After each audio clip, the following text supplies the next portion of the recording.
the Conservative Party seems to be acknowledging there that it hasn't done traditionally well in these areas and with these sections of the population. Do you think that almost can allow a certain degree of complacency with Labour, thinking, well, there's no alternative anyway, and we can bank on these votes, and therefore we don't need to actually deliver as much to these people because we now want to target another group of people?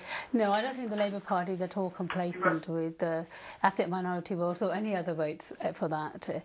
And one of the things you pointed out earlier is that there has actually been some decline in support for the Labour Party from, say, 10, 15 years ago, and that had to do with the Iraq War, Afghanistan, anti-terror legislation, and the Labour Party is, mindful of those things as well. And therefore they need to regain the trust of people to show that they're not sort of gung-ho on going and invading foreign countries. And do you think that message has been taken on board, or do you think when it comes to foreign policy we will still see the same? Because in a way, the fact the mainstream parties, all three of them, when it comes to the wars, end up backing them, that actually Labour can afford to carry on. No, I think Labour do understand the message, but you're right, in foreign policy, and something I've always maintained for many, many years, that when it comes to uniting foreign policies, the three parties tend to converge and agree on virtually everything, and that, to me, is regrettable. And I think in the past how vociferously I sort of argued against the Iraq War, even though it was my party taking us to this particular war. But I think the party is aware of it. But I think when it comes down to it, I think a lot of people still are interested in what I call the bread and butter issues, which is, jobs, health, education. And I think Andrew is somebody I have enormous amount of respect for, and I met him a number of times. We went to Pakistan together as well on a trip. But he's right in the sense that recently there was a debate on the European referendum last week in Parliament. Now, whatever your views may be about European being in and out of the European referendum, but some of the Conservative members of Parliament gave their reason for wanting to come out of the European Union was on the basis of the working time directives being introduced, equal pay legislation, or getting rid of the Human Rights Act. Now, for a lot of people, those are things why we should be in the European Union. And I think that message didn't sit well with a lot of ordinary working people who are trying to fight for their equal rights in the workplace, or part-time workers or women workers who are often part-timers, who want these benefits or who want these rights that have come from European Union.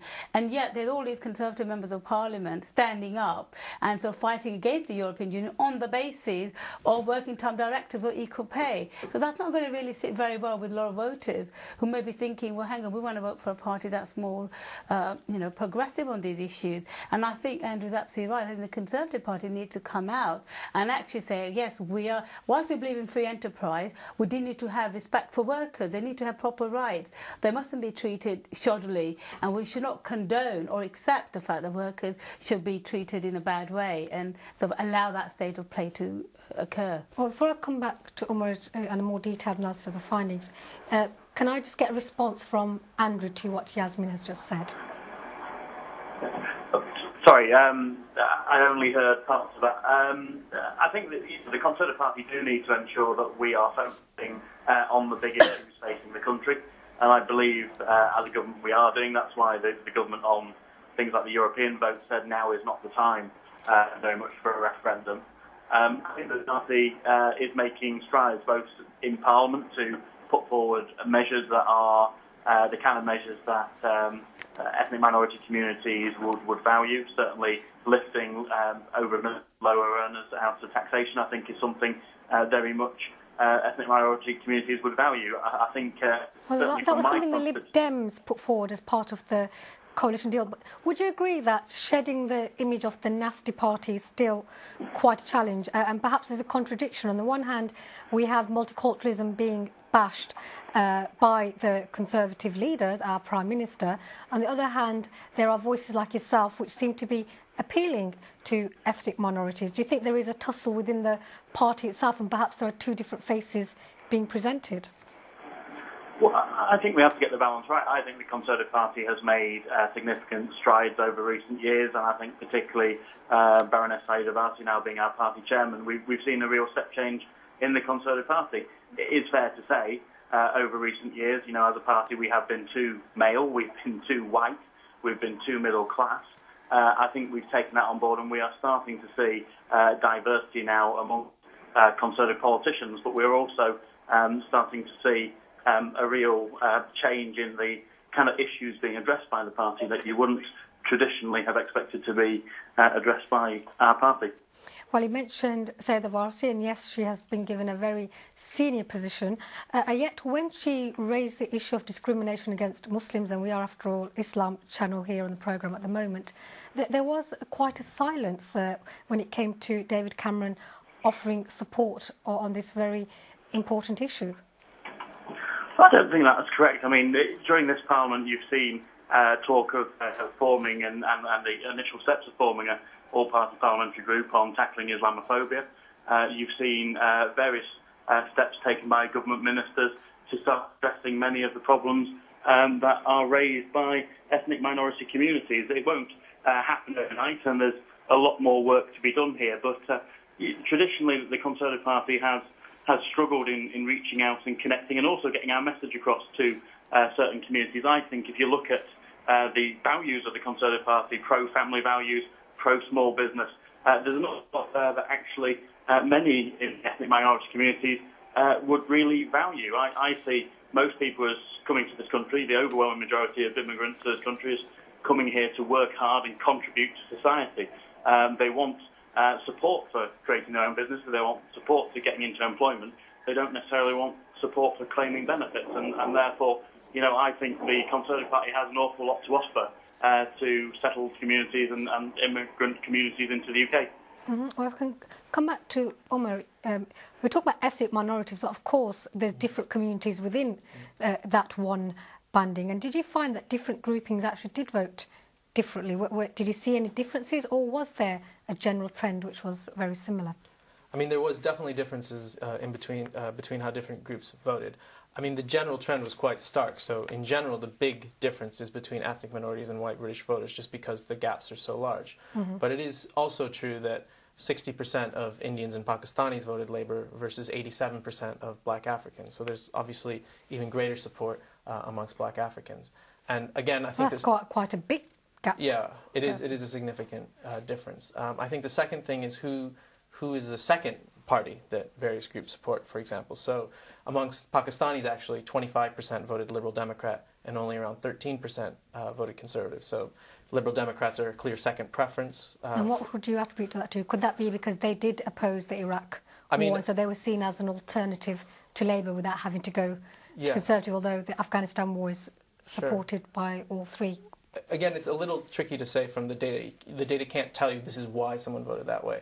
But if you look at 2005 general election and the sort of 20 seats with the highest Muslim populations, those saw much bigger swings away from Labour and towards the Liberal Democrats than you otherwise would have expected. I think one other thing that's worth noting here, of course, is that in this election there was no Respect Party or Respect candidates really being fielded, and only about 2 or 3% got other votes, whereas in 2005 a significant chunk of the people who left Labour actually voted for other parties, Respect and other groups as well. So it's hard to say from those data whether or not people are consistently voting Liberal Democrat. You know, what I mean is, were people voting Liberal Democrat in 2005 and more of them in 2010? Can they build on that base? Or whether or not that is just people voting Liberal Democrat as a second choice because they don't feel they have other options.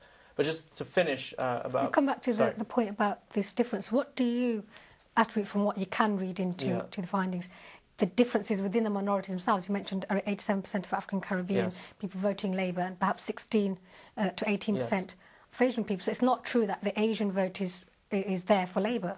It seems to be up for grabs between all three parties in that case. Yeah, I think it's fair enough that it is more up for grabs. I mean, actually, I think it is quite difficult for both the Conservative and the Liberal Democrats. It appears that on a lot of the issues, as Andrew Stevenson indicated, that they're closer to ethnic minorities than how ethnic minorities vote. So, for example, on law and order, or even on tax and spend, the party that they agree with more looks like the party that they think the Conservative Party is. But that's not motivating them to vote. And we think part of the reason is just historic voter identification, with party identification with the Labour Party.